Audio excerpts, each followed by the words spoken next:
Boker Tov, I could even say Shavua Tov. It's the first shiur this week. And so Monday morning, 9:30, welcome everybody right here in Rechavia and Achlaot in Yerushalayim, around Israel and around the world, whoever is going to be watching us at any time during the day today and beyond. We're going to be discussing today at greater depth the subject of a nisayon. A nisayon is literally freely translated as being a test, a challenge, which is meant to be overcome, as we started talking about at the end of last week.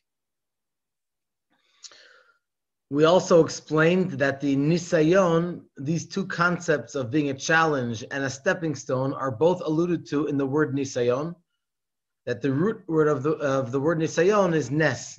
One of the translations of nes is like a flag flying high.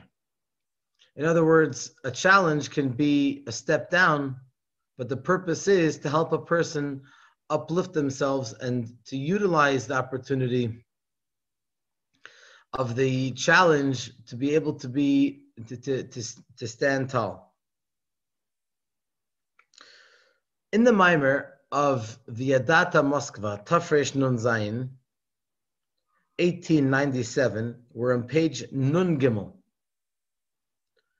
the second line from the top. And the Rebbe Rashab, the text reads as follows. Ach ha'inyan hu. However, the subject is, we want to understand, how is it possible that through a challenge does a person go higher? Seemingly, you should just go higher. We also find that when a person wants to run, one's feet are spread out, you step one step back or two, and then you run ahead much faster. Why do you have to go backwards in order to go faster? So the explanation of the Rebbe Rashab is as follows. Dehine, behold, inyan hanisyonot, the subject of tests, heim halamot ve'estirim, these are concealments, shema'alimim umastirim al hamet, which conceal and cover over the truth. She'im haya yodea ta'emet k'mo shehu, if the person would know the quote-unquote truth the way it is,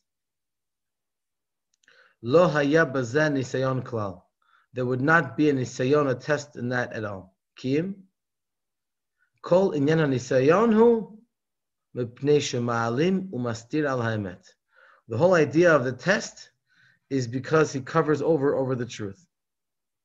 V'al yidei zeh she'omed b'nisayon, and through the fact that he stands by the test, harehu ba la'amitut hadavar, he comes to the essence of the subject. So we have over here, even before we go into an example, we have the concept. The test is almost like a cloth, a covering, a blanket, or a curtain over the truth. Deep down in the test, there is the light. But sometimes it's very hard to get to the light on our own. So therefore, by standing up to the test, Hashem gives us the ability to be able to overcome the test. Who was one of the first people who had a test, if not the first one? Avraham Avinu. We just learned a couple of weeks ago that Avraham Avinu had 10 tests, and the final one being the Akedat Yitzchak, the binding of Isaac. I believe the first one was the fact that Nimrod, the king, threw him into the fire. What happened was that Avram, as a young boy, a young lad, was given the responsibility to watch Terach, his father's store. He had a store of idols. And of course, Avram didn't believe in all that stuff. And so Avraham saw it his mission to try to bring godliness to the world. And so he broke all of the idols except for the big one, and he left a stick in the hand of the big one. And when Terach, his father, came to the store and said, Avram, What happened? He said, what do you mean? The big idol smashed all the other ones. He said, come on. You know that the big idol can't do it. It must have been you. It was his way of explaining to his father that this is all a bunch of nonsense. And so unfortunately, his father told on him to the king, Nimrod. And Nimrod said he's going to make a big show. The whole town is going to come together and make a big furnace, and we're going to throw Avram inside. And they threw Avram inside, and Avram remained alive. Avram knew, or he thought, that he was going to be killed.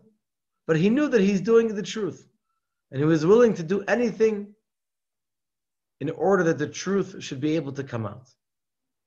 By the way, afterwards, Haran, Avram's brother,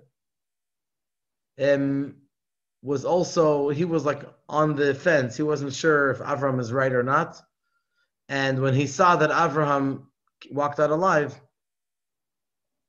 so he said, so I'm also going to try that. That seems cool, to go into a fire and you walk out alive.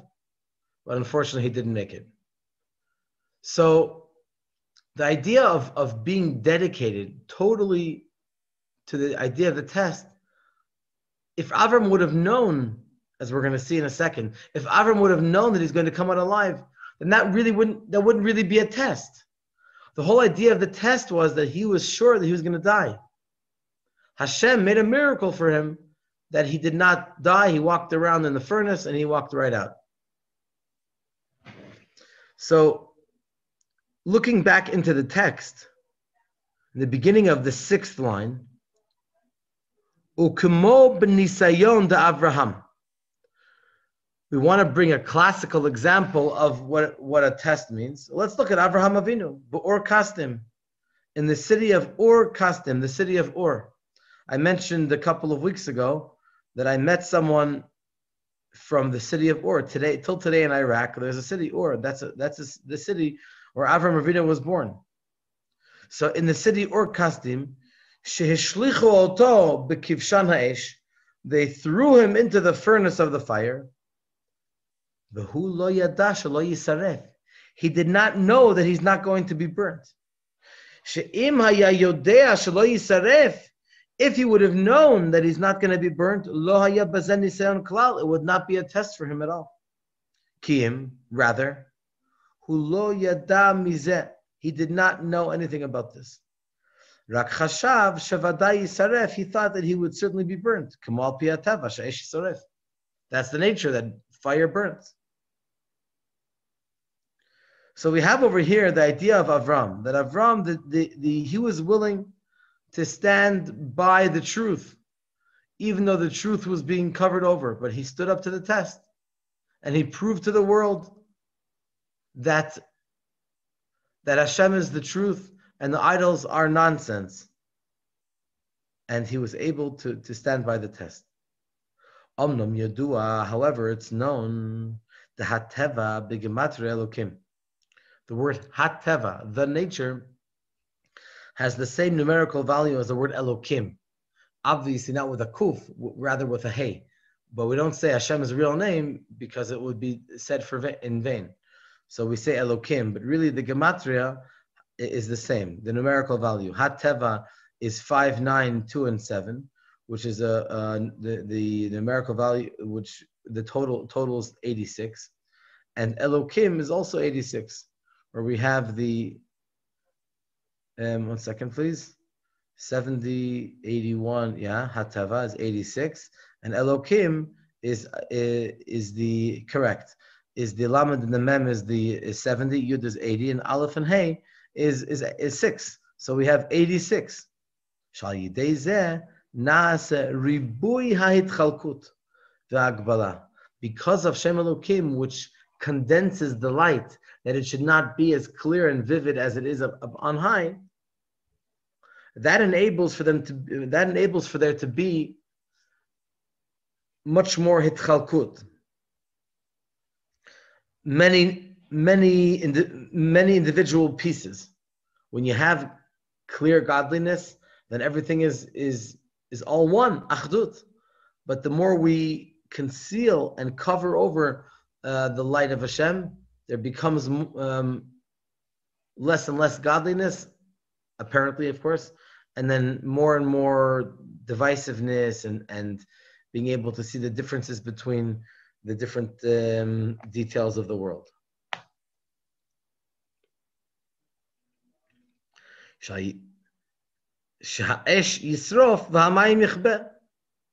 Once we get into the details of the nature of the world, then fire burns and water extinguishes.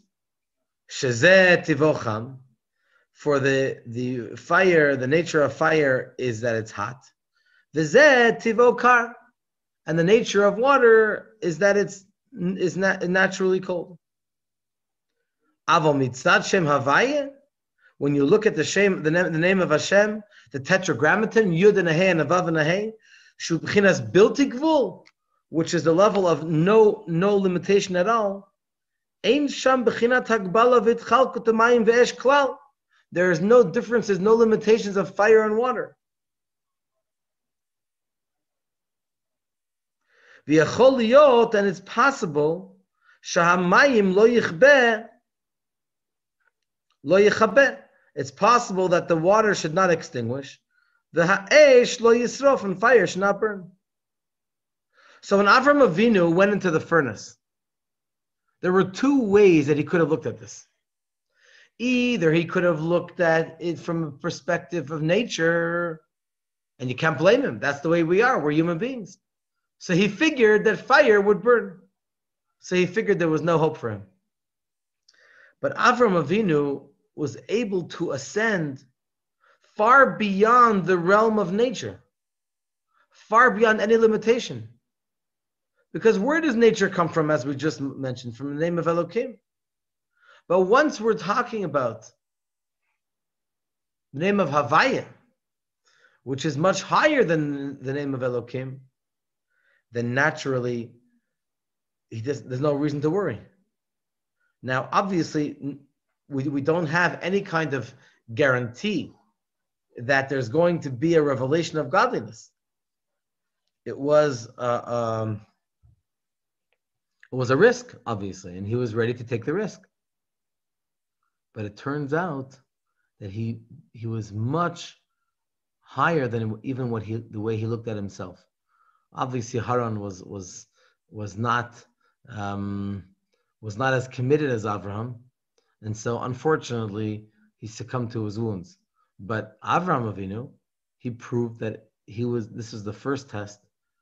He passed with flying colors, and therefore he was able to connect to the level of Shem Havaya, which is above Shem Elokim. Therefore, the details of the Shem Elokim did not bother him. He was not limited by the framework and the descent and the delusion of Shem Elokim. So the fire didn't burn him. Here's a great example. Ukamo misha amar l'shemen v'yidlak, yomar l'chometz v'yidlak. The story is told in the Talmud, how I believe it was Rabbi Yochanan, that he didn't have any oil, so he used vinegar to light the Shabbat candles, I believe. And he said, Hashem, he who told that oil should give the ability to burn, should also command vinegar should burn. So the fact that vinegar doesn't ordinarily give the gasoline, so to speak, the energy to burn, is just because that's technically how it was revealed through Shem Elokim. But once Rabbi Yochanan was able to connect to Shem Havaya, which is unusual, very, very unique, so then there are no more limitations, and there's no difference between vinegar and oil. The same one, Hashem, that said that oil should be the energy of burning, he also can tell vinegar to burn. It's all about Hashem. If Hashem is behind it, then anything can happen. There are no limitations for Hashem. Ukemo mayim ve'esh, just like water and fire. She'einam mechabin ze et ze, that do not extinguish one another. Ukemayim razal al pasuk, as our sages teach us on the verse. Hamshel v'fachadimo, rulership, governorship, and fright is with him, because he is the one who decides everything. Oseh shalom b'mromav. Oseh shalom b'mromav. Hashem is the one who makes peace in his exalted. The Michael Sar Shalmayim. Michael is the minister of water. The Gavriel Sar Shalesh. Gavriel, the angel Gavriel, is the minister of fire. The Einam Mechabim Zeh Zeh. And they do not extinguish one another. The water doesn't extinguish the fire, and the fire does not dry up the water. So why does the water sometimes, yes, extinguish fire? And why does the fire usually, yes, dry up water? That's only because we're within the framework of nature. But who decided nature? That's Hashem. Hashem is nature and nature is Hashem. So once we connect to Hashem, then they don't have to be contradictory. And that's what it means, Oseh Shalom b'mromav. Hashem makes peace in the elevated angels. Once Michael and Gavriel can work together and they're not contradicting each other, because we have Hashem who makes the peace, then they're not anymore limited in their own framework. Einam machabim zeh zeh. And that's the whole idea of making peace in general.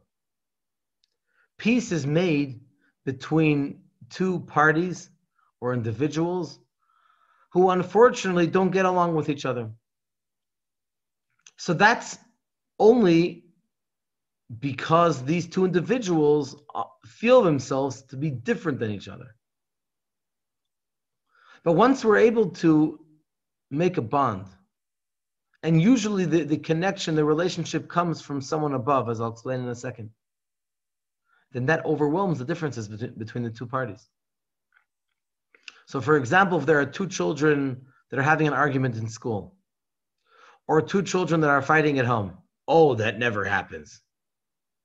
I once heard someone say, my child never cried. She's perfect. She never cried. I said, oh yeah, I wasn't there, but so it's called brotherly love. You know, what can I say? It's a good thing. As long as they don't punch each other's teeth out, then we're doing pretty okay. It's okay. We don't have to get so, we don't have to go crazy from a little argument. It's healthy sometimes. We don't encourage it, but if it happens, then so what does the teacher do, or what does the parent do? The parent, being an authority from above, the parent tries to make peace between the children, and there are different ways of making peace. But because it's almost like from above, an authority which is above the children, hopefully that can amend the differences between them. And the same thing if there are two individuals that are grown-ups. Either we would go to Gishur. Gishur is where certain people that are trained for these things to bridge between the differences, or perhaps a social worker, which can help two individuals or two parties overcome differences. So on one hand, you have the overwhelming authority from above, so to speak. But at the end of the day, there has to be a desire from the individuals themselves that they should want to overcome their differences. So there's nothing wrong with having someone accompany and help out. But at the end of the day, it has to work themselves. I remember about 8 years ago, there's always a lot of singles over here in Jerusalem. and we try our best to try to make shidduchim, and we try to help and guide people in matchmaking. So I remember there were two individuals who were dating. They didn't end up getting married with each other. They ended up marrying other people and building a beautiful family. Both beautiful families. Hashem has His way, but we never know in the beginning what Hashem's plan is. And I remember that they once came to me and they said that we started dating and we're each not 20 or 25 anymore. We've been around the block and we need some guidance. And I complimented them. I told them that it's a wonderful thing to be able to have the maturity of coming for guidance. There's nothing wrong with having someone guide. I don't mean the word wrong. I mean there's nothing weak. I think it's actually a sign of strength to be able to stand up to the plate and say, you know what?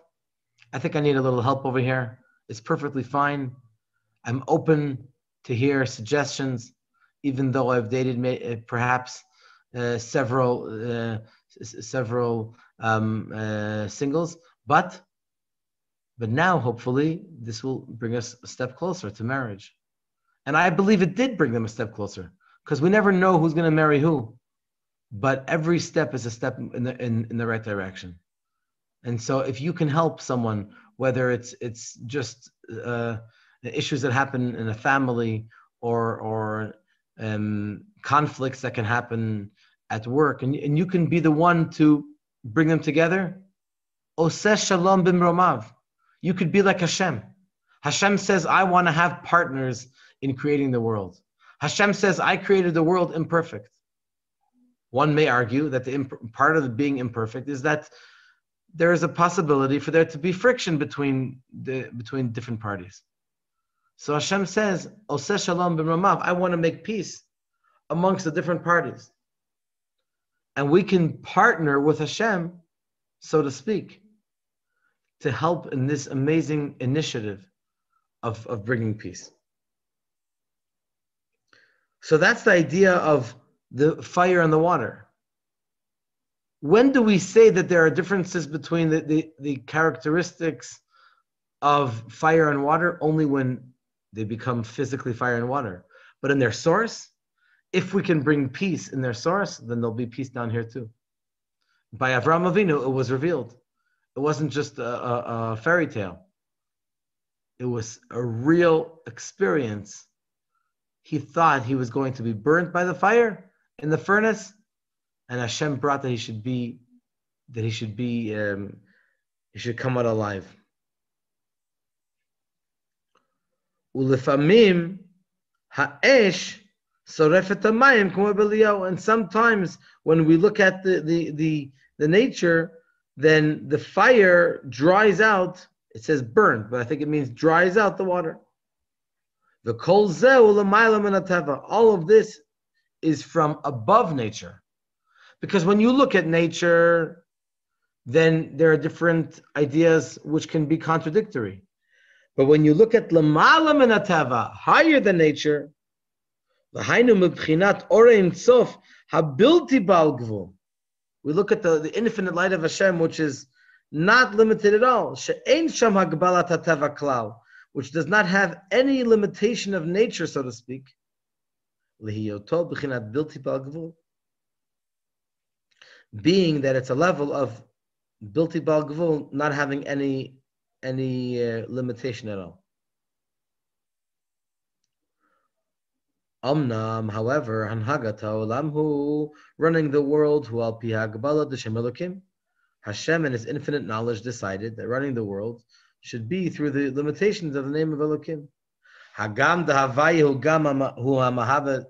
Even though the name of Havaya, Yud Kei Vav Kei, is the one which creates. The kol hitavutu al yidei et galud koach hapoel. For all of the creations is through the revelation of the energy which accomplishes and builds the world. U'kamosh katuv, and as it says in the verse, and we say it in the prayers, Hashem Melech chulu kanal ba'orech, that Havaya is the king. Mikol makom hu al yidei or Havaya The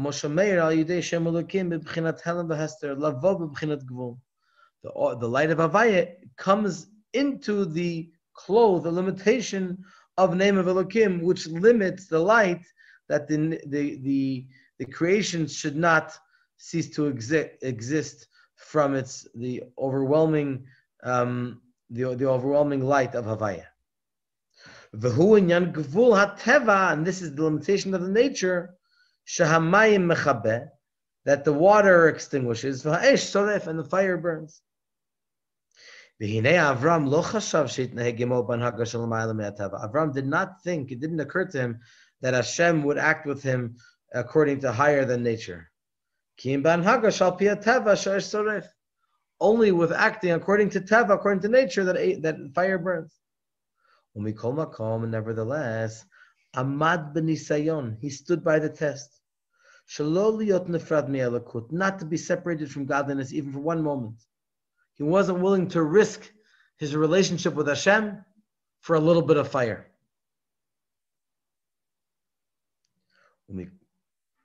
Even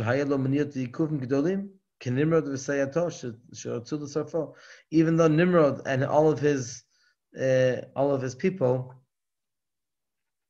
really wanted to burn Avram. These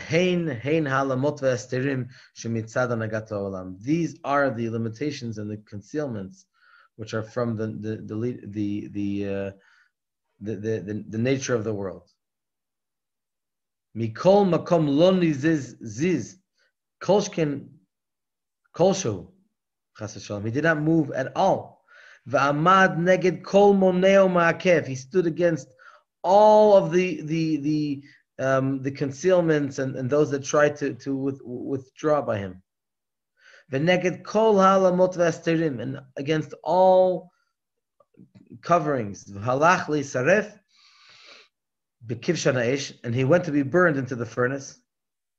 V'lo liot nefrad chas shalom me'elokut klal uklal, and not to be separated from God, forbid, from Hashem at all.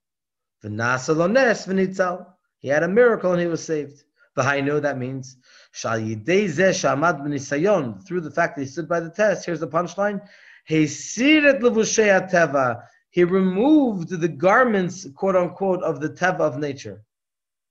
V'hem hal bashot v'asterim shemitzad shem elokim v'her lo b'chinat gili or ensof habilti bal gvul umitzad or ensof habilti bal gvul ein ha'esh saref klal me'achar shu l'mayla me'agbala u'kanal d'masha esh saref zod apig hagbala d'levushei hateva. Aval mitzad or ensof, when we look at the infinite light of Hashem, habilti bal gvul ein ha'esh saref klal ma'pnei she'ein bo geder hagbala. Then the fire doesn't have the limitation of burning. So who says the fire has to burn? Hashem is the one who controls it.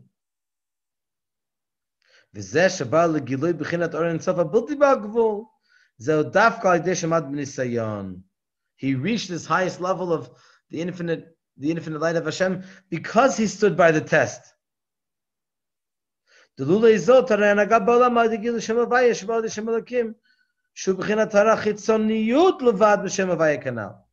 Because if not so, then the leading of the world, the nature of the world is that true, there is Shem Havaya, but it comes through the prism of Shem Elokim, of the name of Elokim.